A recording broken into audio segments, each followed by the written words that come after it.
To be absolutely clear about this, you have no intention of leaving NATO or CENTO? No, we have no such intention.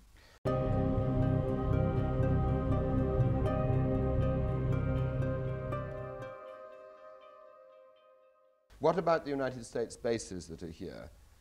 Is there any possibility that if the Americans keep on their embargo, that you would close those bases and close them permanently? Well, we would rather call them installations. They are not bases in the proper sense of the term. They are, most of them, are closed, or rather their functions have been suspended for some years, and there is no legal basis at the moment to reactivate them. A new legal basis would have to be negotiated with the United States, and if the embargo is not lifted, obviously that cannot be done. But then would you have them dismantled? Would they be permanently closed? Well, I think there is no sense in keeping them permanently suspended. You've been showing interest in the new relationship with Russia, almost promoting it. You've had the Soviet Chief of Staff here, and you're going to Russia next month. You've indicated you would like a more multilateral foreign policy. What does that mean? Détente means a lot for a country like Turkey, which is situated in a very critical part of the world, and we want to make our own contribution to détente. We have a stake in it. And we believe, the Turkish nation believes, and particularly our government believes, that the best and the most peaceful and respectable way of ensuring a country's security is to see to it that it lives in an atmosphere of mutual confidence with all her neighbors and all the countries of the region, and that's exactly what we are trying to do. But Russia would certainly be glad if you left NATO. Well, we have never been faced with such a request from any of our neighbors. The existing balance in the world and the components constituting that balance seems to be taken as a reality of our times. The phrase I think that's used in Turkey now is new defense concepts. What does that mean? Well, you see, the attitude of our neighbors, which are not our allies, have changed in the positive sense towards Turkey in recent years, whereas the attitude of our only NATO ally in the region has changed in the negative sense. We have to take these into consideration. We have to take the changes in military technology into consideration. We have to take the realities of détente into consideration, and also the fact that Turkey is left alone to a large extent by her allies. All these have to be taken into consideration, and a new defense concept which should make Turkey more self-sufficient.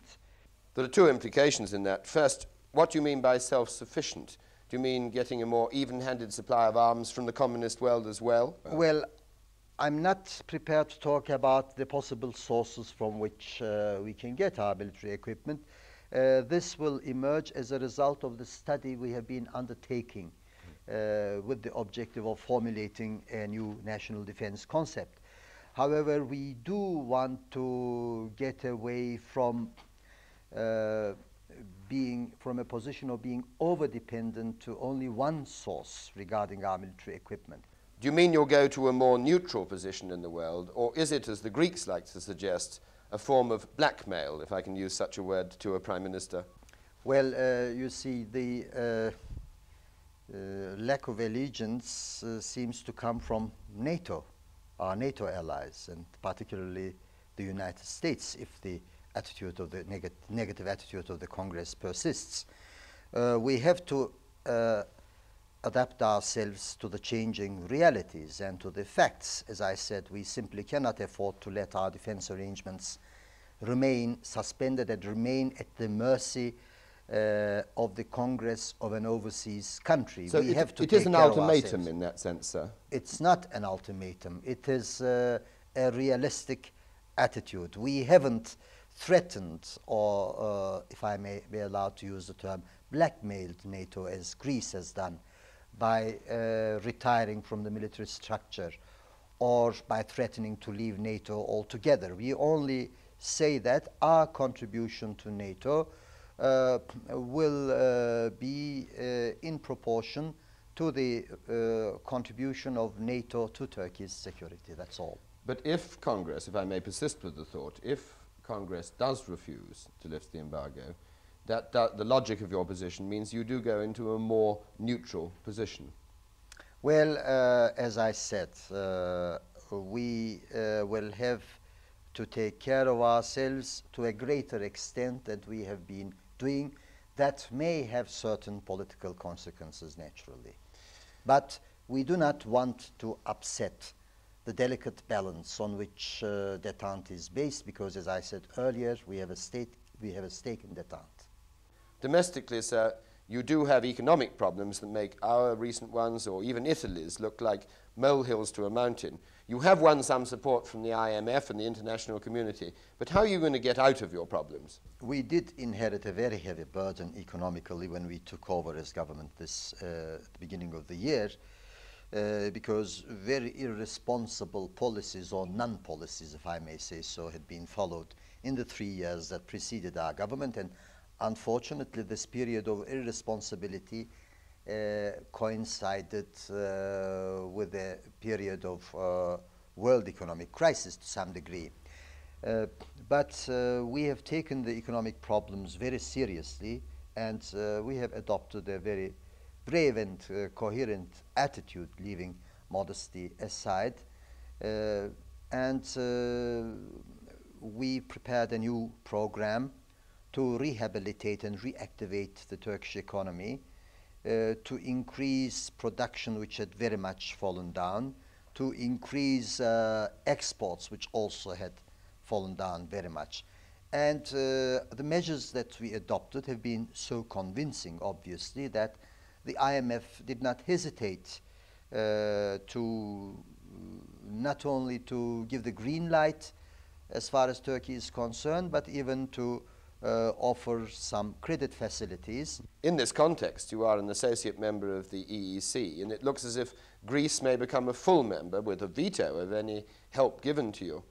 We have started a project of study about our problems with the European Economic Community, and I shall be in Brussels by the end of this month, which will give me a chance to talk with the responsible people there.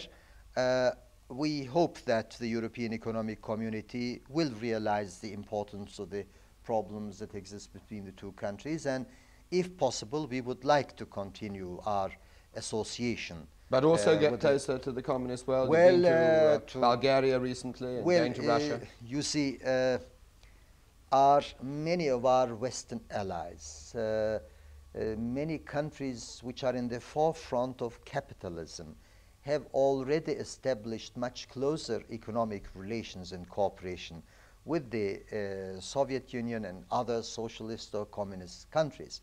They are our neighbors, and we want to establish close ties and cooperation, economically, culturally, and as far as possible in other areas with our neighbors. We want to get along with them and live in peace side by side with them.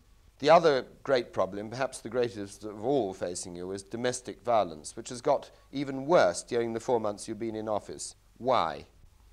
Our government has been able to end, to a large extent, the clashes between groups of different ideologies with the effective measures it has taken and with the unbiased, neutral approach that it has adopted.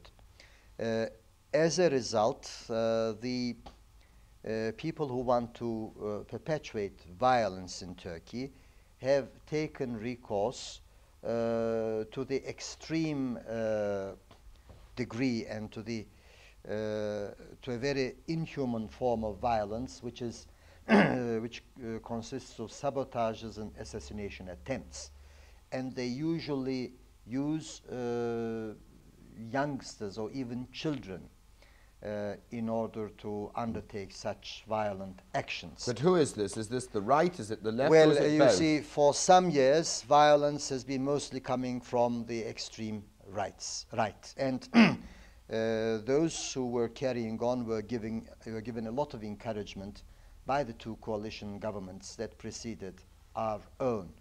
And now they are very frustrated because they are losing control of government. They are losing control of the state mechanism. So they are giving their last resistance struggle. But doesn't violence also come from the left and from other groups, from religious minorities and in the east from the Kurds? Well, you see, there are violent groups among the gauchist elements as well. The left? Yes, illegal fractions of the West. They are mostly in the form of reacting to the violence directed towards the left, but I don't say this as an apology for them. I don't approve of it at all. And the number of leftist and rightist terrorists caught by our government are about the same. The problems of the southeastern and eastern Turkey are mostly social and economical, whereas violence is mostly concentrated in the bigger urban centers. You still have in this country laws against communism. It is illegal to be a communist. Are you intending to change that? Well, I think that such bans do not make sense in a democratic countries, because when you have a democracy, all kinds of ideologies do exist, and they do exist in organized form too. So people in Turkey deceive themselves by having communism banned, because we know that groups or parties with such inclinations do exist in Turkey. It is immoral to force them to disguise themselves, and it's unpractical also because you get a confusion. You can't know who is who. Finally, returning to Cyprus, if the attempt to get a negotiated settlement fails, what options are open to you? As long as the possibility of a federal independent state of Cyprus, independent, bizonal, bicommunal, and non-aligned. As long as that hope remains, I don't want to think and talk about other possibilities, although other possibilities certainly may be found. But we have always thought, particularly my party, has thought from the 60s onwards, that the best solution in the interest of the Turks and the Greeks and of all the countries of the region, the best solution would be a federal solution. So we are still working with that objective in mind. And the Turkish Cypriot proposals regarding the constitution are very constructive in that sense, although the Greeks claim otherwise. In my mind, the Greek Cypriots do not want a negotiated settlement.